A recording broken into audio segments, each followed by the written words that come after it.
Baik, selamat pagi anak-anak. Kita akan kembali lagi dengan pembelajaran kita yang terakhir, yaitu tentang interaksi antar ruang dan sosial. Dampaknya apa? Nah, kita akan melihat bagian yang pertama dari bagian yang terakhir ini tentang kondisi alam Indonesia.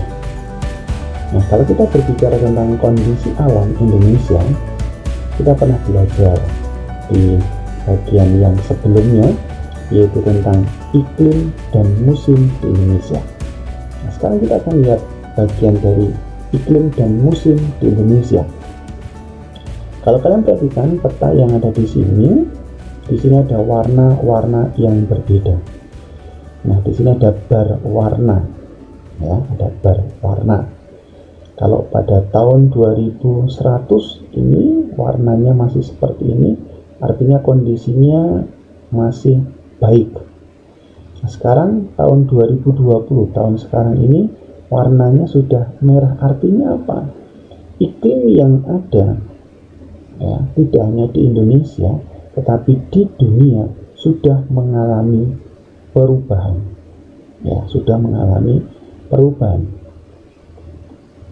Sekarang kalau kita ingat lagi pembagian iklim di permukaan bumi kita, ya, ini adalah garis 0 derajat atau yang dinamakan dengan garis khatulistiwa. Daerah yang berada di antara 23,5 derajat lintang utara sampai dengan 23,5 derajat lintang selatan yang melalui 0 derajat, ini adalah daerah kelompok iklim tropis. Ciri khasnya kita pernah bahas bahwa iklim tropis itu mempunyai 2 musim. Seperti Indonesia berada di sini kan, 6 derajat lintang utara sampai 11 derajat lintang selatan, berarti termasuk dalam kelompok iklim tropis. Di sebelah utaranya dari 23,5 derajat lintang utara, di sebelah selatannya dari 23,5 derajat lintang selatan sampai dengan 40 derajat, baik itu di utara maupun di selatan, ini yang dinamakan dengan kelompok iklim subtropis. Ya, kelompok iklim subtropis ini adalah kelompok iklim yang mempunyai 4 musim. Kalau 2 musim tadi berganti setiap 6 bulan sekali, tapi kalau yang 4 musim berarti berganti setiap 3 bulan sekali. Kemudian yang berikutnya 40 derajat lintang utara. Di sini 40 derajat lintang selatan sampai dengan 66,5 derajat lintang selatan ataupun 66,5 derajat lintang utara, ini dinamakan dengan kelompok iklim sedang. Nah, kelompok iklim sedang itu juga hampir sama dengan subtropis, ya, mempunyai 4 musim, tetapi bedanya adalah jaraknya, ya, jarak antar musimnya. Kemudian yang terakhir 66,5 derajat lintang utara sampai dengan 90 derajat, ini adalah titik kutub utara. 90 derajat lintang selatan, ini adalah kutub selatan, ini adalah titik kutubnya. Ini dinamakan dengan kelompok iklim dingin atau kelompok iklim kutub. Nah, ini adalah pembagian iklim yang ada di permukaan bumi kita. Berarti kalau berdasarkan dari globe atau gambaran bumi kita dari iklim matahari, maka kita mempunyai 1, 2, 3, 4 kelompok iklim. Nah, sekarang kita berbicara tentang Indonesia, ya. Iklim dan musim yang ada di Indonesia ini juga mengacu pada bahwa bumi itu berputar pada porosnya atau dinamakan dengan rotasi. Sekali berputar memakan waktu 24 jam dalam berotasi. Nah, ini kalau kemudian kita kembali pada pergerakan seperti ini yang dinamakan dengan gerak semu tahunan matahari. Ya, gerak semu tahunan matahari. Jadi gerak semu tahunan matahari itu adalah gerak seolah-olah matahari yang berputar, padahal yang berrotasi adalah bumi. Ya. Maka dalam pergerakannya ini setiap ini garis istimewa, ini garis 0 derajat istimewa, 23,5 derajat lintang utara istimewa, 23,5 derajat lintang selatan juga istimewa. Nah, tanggal dan bulan berapa di 0 derajat? Tanggal 21 Maret. Kemudian bergerak setelah Maret, April, Mei, Juni tanggal 21. Ini di 23,5 derajat lintang utara. Dari bulan Juni tanggal 21 kemudian ke arah selatan kembali lagi. Maka ini dinamakan dengan garis balik utara. Kemudian dari bulan Juni, Juli, Agustus, September kembali ke 0 derajat. Dari September tanggal 23, September, Oktober, November, Desember di 23,5 derajat lintang selatan. Nah, dari sini kemudian kemana? Ini ke utara, kembali ke 0 derajat. Ya, maka disebut garis ini adalah garis balik selatan. Desember, Januari, Februari, Maret. Seperti lagi tanggal 21 Maret. Begitu seterusnya, inilah dinamakan dengan gerak semu tahunan matahari. Nah, apa akibatnya dari gerak semu tahunan matahari?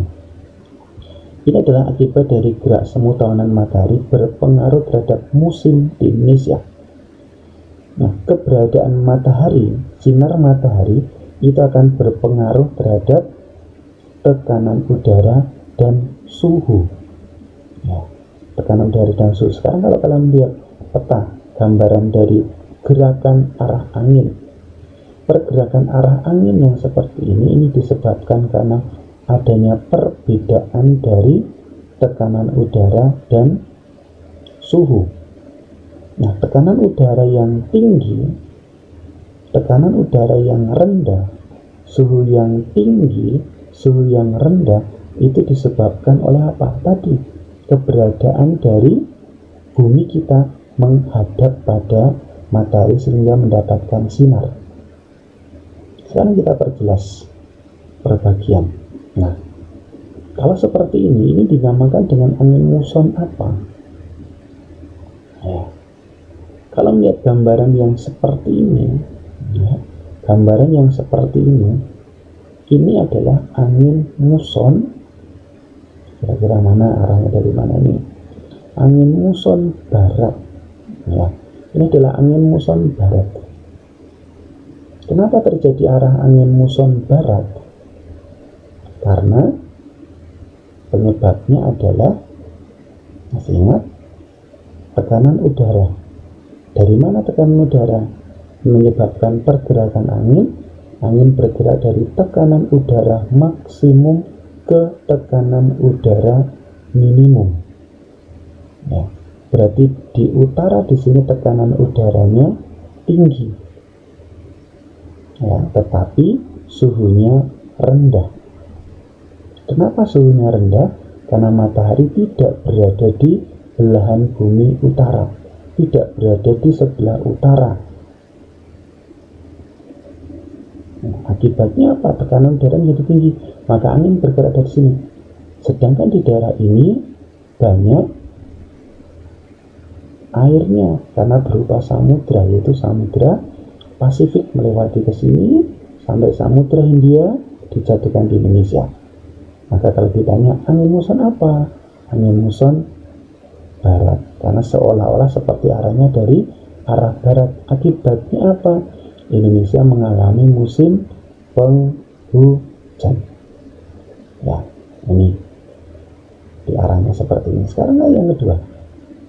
Nah, kalau seperti ini adalah angin muson apa? Angin muson timur. Kenapa disebut dengan muson timur? Karena arahnya dari sebelah timur menuju ke utara. Kenapa dari selatan menuju ke utara? Karena tekanan udaranya sekarang berada di sini.